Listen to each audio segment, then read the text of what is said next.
Hello hello friends. आज हम बात करेंगे सीबीआई के बारे में। ये टू द पॉइंट वीडियो होगी सीबीआई के बारे में। आजकल सीबीआई की बहुत चर्चा चल रही है सुशांत सिंह राजपूत केस को लेके, और भी सीबीआई की चर्चा होती रहती है अक्सर, जो बड़े बड़े केसेस को हैंडल करती है।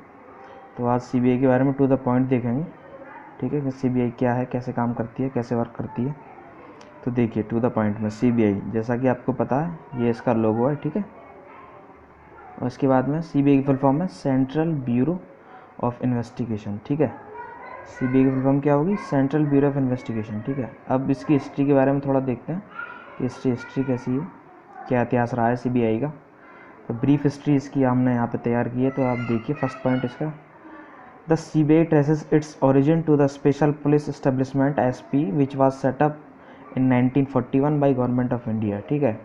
तो सीबीआई का जो इनिशियल नाम था वो था एसपीई, स्पेशल पुलिस एस्टेब्लिशमेंट, जो 1941 में गवर्नमेंट ऑफ इंडिया के द्वारा इस्टेब्लिश किया गया था, ठीक है। सेकंड पॉइंट क्या करा है इसका, the functions of SP then were to investigate cases of bribery and corruption in transactions with the war and supply department of India during world war two. मतलब उस टाइम पे जो एसपी के functions थे वो जो सेकेंड वर्ल्ड वॉर के time पे वॉर और सप्लाई डिपार्टमेंट्स के ट्रांजैक्शंस में जो ब्राइबरी यानी कि करप्शन, धोखाधड़ी, ब्राइबरी जो रिश्वतखोरी, उसके केसेस को इन्वेस्टिगेट किया करती थी एसपी, ठीक है। उसके केसेस को मतलब हैंडल करने के लिए एसपी को बनाया गया था उस टाइम पे। द डीएसपी, थर्ड पॉइंट क्या है, the DSP acquired it's popular current name CBI, ठीक है। जो आपका डीएसपी एक्ट है 1946 उसका आगे इसमें जिक्र होगा।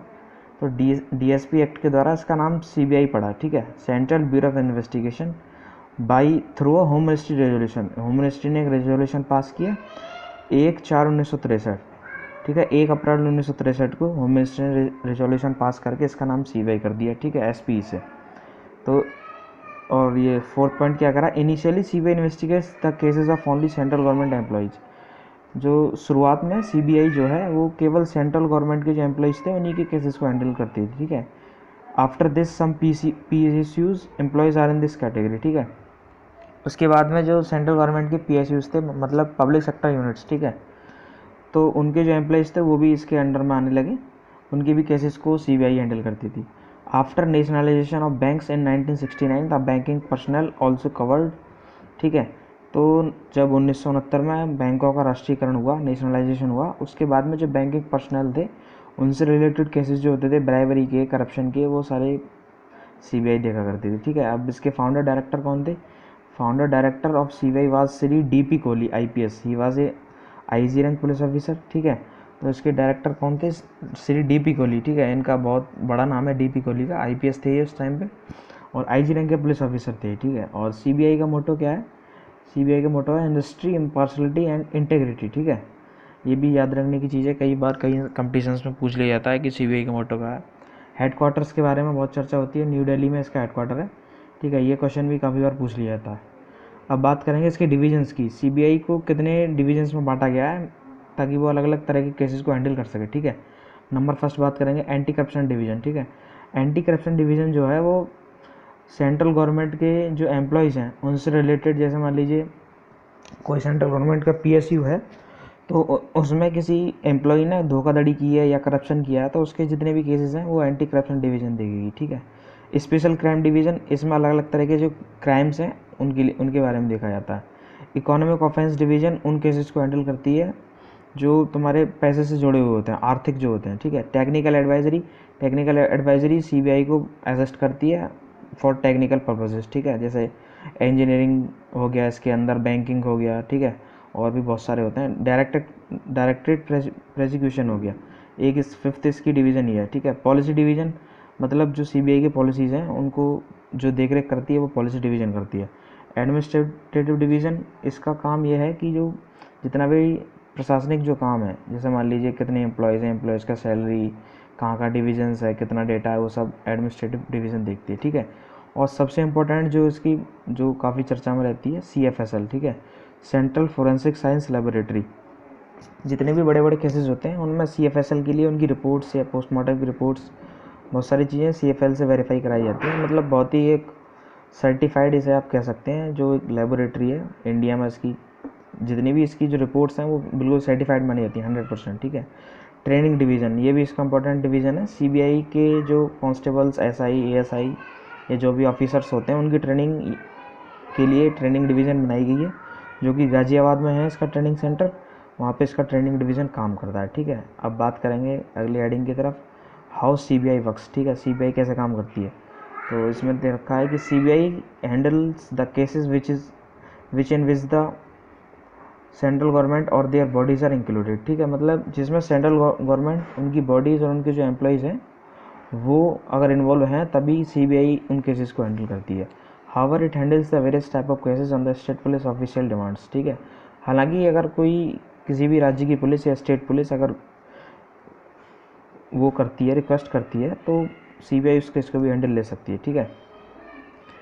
Hair is the types of some cases on which the CBI works, ठीक है। यहाँ पर कुछ केसेस के बारे में बताया गया है कि किस तरह के केसेस सीबीआई हैंडल करती है, ठीक है। तो नंबर 1 है cases of the corruption and fraud committed by public servants of all central government departments, ठीक है। जैसा मैंने ऊपर बताया था कि जितने भी करप्शन और फ्रॉड के जो केसेस हैं, जो पब्लिक सर्वेंट्स हैं भारत सरकार के, ठीक है, सेंट्रल गवर्नमेंट के जितने भी डिपार्टमेंट्स हैं उनके, उन सभी के केसेस को सीबीआई देखेगी। जितने भी सीपीएसयू हैं, मतलब central public sector units undertakings हैं, सॉरी, तो उनके केसेस को भी यही देखती है। सेंट्रल फाइनेंशियल जितने इंस्टीट्यूशंस हो गए, उनके जो एम्प्लॉयज़ हैं उनसे रिलेटेड करप्शन या फ्रॉड के जितने केसेस हैं वो सीबीआई देखेगी। नंबर 2 है economic crimes including bank frauds, ठीक है। जैसे जो पैसे से जुड़े हुए जो क्राइम्स हैं, जैसे बैंक फ्रॉड्स होगा, अभी हाल ही में सुना होगा अपने नीरव मोदी वाला केस था, उसे भी सीबीआई देख रही है। Financial frauds, import export, foreign exchange violations, ठीक है। इम्पोर्ट एक्सपोर्ट में, आयात निर्यात में या फॉरेन एक्सचेंज हो रहा है दो देशों के बीच में, उसमें कोई वायलेशन है तो उसका केस भी सीबीआई देखेगी, ठीक है। Large scale smuggling of narcotics, ठीक है। नारकोटिक्स का अगर बहुत बड़े स्केल पर स्मगलिंग हो रही है तो उसका केस भी सीबीआई के अंडर में जाएगा। एंटिक्स है, कोई भी एंटिक चीज़ है उसकी अगर चोरी हुई है, धोखाधड़ी हुई है, ठीक है, उसका कुछ इधर उधर हुआ है तो उसका केस भी सीबीआई हैंडल करेगी। कल्चरल प्रॉपर्टी कोई भी है, सांस्कृतिक संपदा कोई भी है तो उसको भी सीबीआई, उसके केस को भी सीबीआई हैंडल करेगी, ठीक है। And smelling of other contraband items, contraband मतलब कॉन्ट्राबैंड वो होता है जैसे मान लीजिए कोई एक देश है, उस किसी दूसरे देश में कोई इलीगल गुड्स को, इलीगल सामान को भेज रहा है इलीगली, ठीक है, या मंगा रहा है अपने देश में या भेज रहा है, तो उसे कॉन्ट्राबैंड बोलते हैं। तो कॉन्ट्राबैंड की अगर स्मगलिंग का भी कोई केस है तो उसे भी सीबीआई देखेगी। अब नंबर 3 पे है special crimes such as cases of terrorism, bomb blast, sensational homicides, ठीक है। आतंकवाद से रिलेटेड कोई भी केस है, बम ब्लास्ट से है, या सेंसेशनल होमिसाइड्स मतलब कि मानव जाति का जो एक तरीक़ा से मारना, जैसे मान लीजिए बहुत बड़े बल्क में कहीं पर लोग मारे गए हैं तो उसे सेंसेशनल होमिसाइड्स बोलते हैं। किडनैपिंग फॉर रैंसम, ठीक है, फिरौती के लिए जो भी किडनैपिंग्स होती हैं फिरौती वाली, उनका केसेस को भी सीबीआई देखती है। Crimes committed by mafia underworld के द्वारा जो भी क्राइम्स कमिट किए जाते हैं उनको भी सीबीआई हैंडल करती है, ठीक है। तो ये इसके वेरियस केसेस के बारे में हो गया जो सीबीआई देखती है, ठीक है ना। अब बात करेंगे इसकी पावर्स की और एग्जम्पशंस के बारे में, ठीक है। तो जो देखिए पावर के बारे में ये है, the legal powers of investigation of CBI are derived from the DSP act 1940, ठीक है। जो लीगल पावर्स सीबीआई के लिए दी गई हैं इन्वेस्टिगेशन करने के लिए, वो आपकी डीएसपी एक्ट 1940 से दी गई है, ठीक है। डीएसपी एक्ट के बारे में कभी फ्यूचर में एक पूरा लॉन्ग वीडियो बनाएंगे डिटेल में, ठीक है। नंबर 2 है सीबीआई जो है आरटीआई से फ्री है, ठीक है। अगर आप चाहते हैं कि हम सीबीआई से कोई इन्फॉर्मेशन लें लीगली तो आप वो नहीं ले सकते, ठीक है।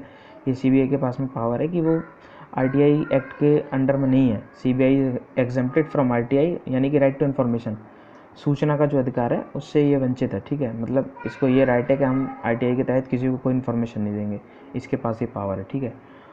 सीबीआई ने अभी तक बहुत सारे केसेस को हैंडल किया है, उसमें कुछ केसेस के बारे में आप जानते भी होंगे, लेकिन कुछ जो हाईलाइटेड केसेस हैं वो मैंने यहाँ लिस्ट किए हैं। तो देखिए पहला कोई केस है बोफोर्स स्कैंडल, ठीक है। दूसरा हवाला स्कैंडल, हवाला के जरिए जो स्कैंडल होता था, हवाला जो आपने जानते ही हो, हवाला एक मुस्लिम कम्युनिटी में चलता है, अभी भी चलता है नहीं चलता वो एक अलग केस है, इसमें चलता रहता है, इसके ऊपर उठते रहते हैं केसेस। तो 3 है प्रियदर्शनी मोटो मर्डर केस, ठीक है। ये एक 25 साल की लॉयर थी प्रियदर्शनी मोटो, इनका एक केस था जो सॉल्व कर दिया सीबीआई ने। सिस्टर अबैया का केस था, सोहराबुद्दीन केस है। इन सारे केसेस के ऊपर भी मैं सेपरेट वीडियो बनाऊंगा एक डिटेल में, ठीक है। 2G स्पेक्ट्रम स्कैंडल है, ये भी बहुत इंपॉर्टेंट है। ये सारे नंबर 5, 6 और 1 इन तीनों के बारे में यूपीएससी में और भी अलग अलग जगह अक्सर पूछ लिया जाता है, ठीक है। तो आज की वीडियो में बस इतना ही, सीबीआई के बारे में टू द पॉइंट ये जानकारी है आपकी। और अगर जैसे मान लीजिए क्वेश्चंस बहुत सारे हैं कि इनिशियल में इसका नाम एसपी था, 1941 में इसकी इस्टेब्लिशमेंट हुआ था, ठीक है, और 1/4/1963 में इसका नाम एसपी से सीबीआई पड़ गया, ठीक है ना। फंड और डायरेक्टर आपको बता ही दिया, सीबीआई काम कैसे करती है ये सबसे इंपॉर्टेंट है। और सुशांत सिंह राजपूत का जो केस है वो भी अभी सीबीआई हैंडल कर रही है, हो सकता है वो भी जल्दी ही सॉल्व हो जाएगा, तो इस लिस्ट में वो भी शामिल हो जाएगा। Okay, thanks.